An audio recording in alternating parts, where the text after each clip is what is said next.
Welcome back to our channel kung saan tinatalakay natin ang pinakamainit at pinakamahalagang development sa AFP modernization. Sa episode na ito, dalawang malaking development ang pag-uusapan natin. Una, ang posibilidad na maarmasan ang Jose Rizal class frigate ng Mk-41 vertical launching system, isang hakbang na pwedeng magbago sa combat capability ng Philippine Navy. At pangalawa, ang kumpirmadong kontrata para sa bagong medevac helicopter ng Philippine Army na magpapalakas naman sa humanitarian at disaster response capability ng hukbo. Pero bago tayo magpatuloy, tandaan natin na ang matatag na Pilipinas ay hindi lang nabubuo sa lakas militar, kundi sa maayos na pamahalaan, paglaban sa korupsyon, pagtanggi sa political fanaticism, at pagsugpo sa fake news. Mahalaga yan para sa tunay na seguridad at katatagan ng bansa. Unahin natin ang mas mainit na usapin, ang armas ng Jose Rizal class frigate, o JRCF. Bakit mahalaga ang VLS sa Jose Rizal class? Sa kasalukuyan, ang Jose Rizal class frigates ay itinuturing na backbone ng surface combat fleet ng Philippine Navy. Moderno ang sensors, may advanced combat management system, at may kakayahan sa anti-surface at limited anti-air warfare. Pero kung titignan natin ng mas malalim, may isang malaking kakulangan pa rin, ang kawalan ng long-range, area air defense missile system. Sa design stage pa lang ng JRCF, malinaw na ang barko ay FFBNW, fitted for but not with, pagdating sa ilang major systems.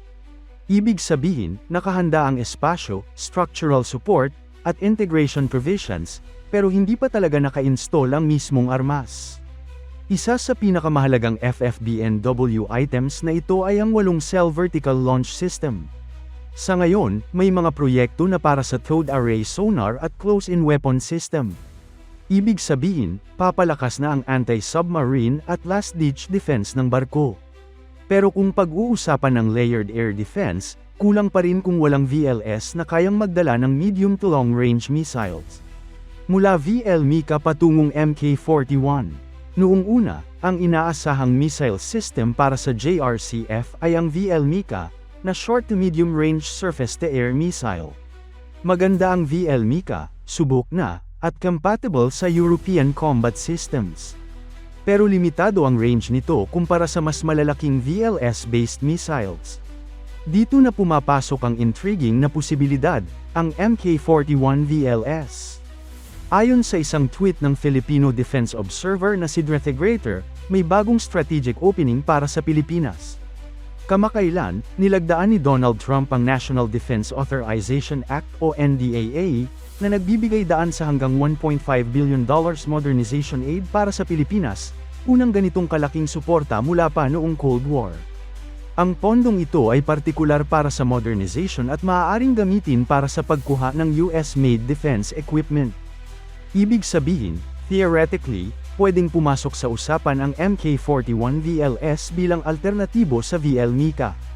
Ano ang ibig sabihin ng Mk-41 VLS sa PN? Ang Mk-41 ay hindi lang basta missile launcher. Isa itong modular system na kayang magdala ng iba't ibang klase ng missiles, mula surface-to-air, anti-submarine, hanggang strike missiles depende sa configuration at clearance. Sa ibang bansa, ginagamit ito para sa standard missiles, ESSM, at iba pang advanced munitions. Kung ma-integrate ito sa Jose Rizal class, malaking leap ang mangyayari sa capability ng barko. Mula sa point defense at limited self-protection, pwede itong maging tunay na area defense asset. Ibig sabihin, hindi lang sarili niya ang napoprotektahan niya, kundi pati ibang barko sa task group. Sa operational context ng West Philippine Sea, napakahalaga nito. Mas mahabang detection range, mas mahabang engagement range, at mas credible deterrence posture. Hindi na lang symbolic presence ang PN, kundi may tunay na kakayahang mag-defend at mag-operate sa high-threat environment. Pero gaano ito ka-realistic? Dito kailangan maging realistic. Ang integration ng Mk-41 VLS ay hindi simpleng plug-and-play. Kailangan ng compatibility sa combat management system, radar integration, training ng crew, logistics support, at syempre, malaking pondo. Kahit may modernization aid, kailangan pa rin ng counterpart funding at malinaw na prioritization. Bukod pa rito, ang final decision ay nasa Philippine Navy Technical Working Group. Sila ang magtutukoy kung alin ang mas practical, manatili sa European missile ecosystem o mag-shift patungo sa US system. May political, technical, at operational considerations dito. Pero ang mahalaga, ngayon ay may option na. At sa defense planning, ang pagkakaroon ng option ay isang malaking hakbang pasulong.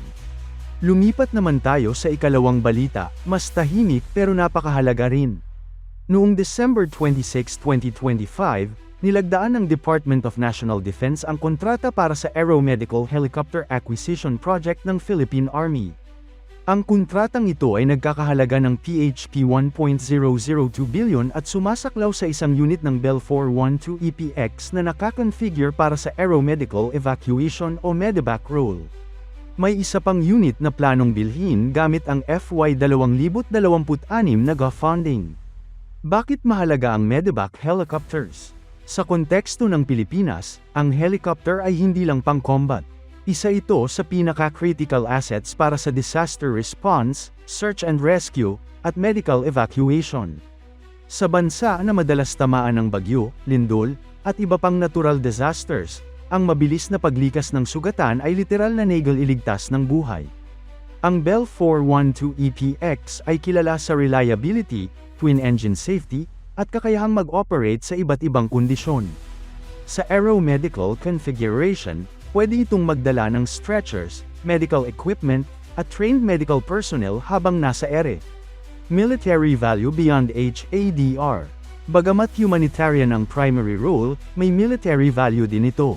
Sa internal security operations at combat scenarios, ang mabilis na casualty evacuation ay nagpapataas ng morale ng tropa at nagpapababa ng fatality rate. Alam ng sundalo na may kakayahang iligtas sila kahit nasa malalayong lugar. Dagdag pa rito, ang standardization sa Bell platform ay may logistics advantage. Mas madali ang maintenance, training, at spare parts management kumpara sa pagkakaroon ng sobrang daming magkakaibang helicopter types. Isang tahimik pero solid na modernization step.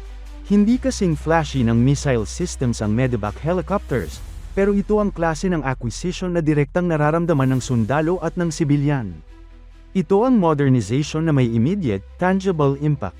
PANGWAKAS na pagtingin.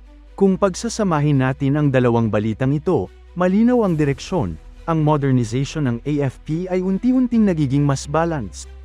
May high-end capability discussions tulad ng Mk-41 VLS para sa Philippine Navy, at may practical, life-saving assets tulad ng Medevac helicopters para sa Philippine Army. Ang tanong ngayon ay hindi na kung kaya ba ng Pilipinas na mag-modernize, kundi kung gaano kabilis at gaano ka-strategic ang mga desisyon. Ang mga susunod na taon ang magtatakda kung ang Jose Rizal class ay mananatiling lightly armed frigate o magiging tunay na multi-role combatant. Kasabay nito, ang pagpapalakas ng aeromedical capability ay patunay na ang modernization ay hindi lang tungkol sa digmaan, kundi pati sa pagprotekta ng buhay ng bawat Pilipino. Kung gusto ninyo ng mas malalim na analysis sa Mk-41 VLS integration, missile options, at kung ano ang pinaka-realistic para sa Philippine Navy, huwag kalimutang mag-subscribe at e-share ang video na ito. Hanggang sa susunod na talakayan.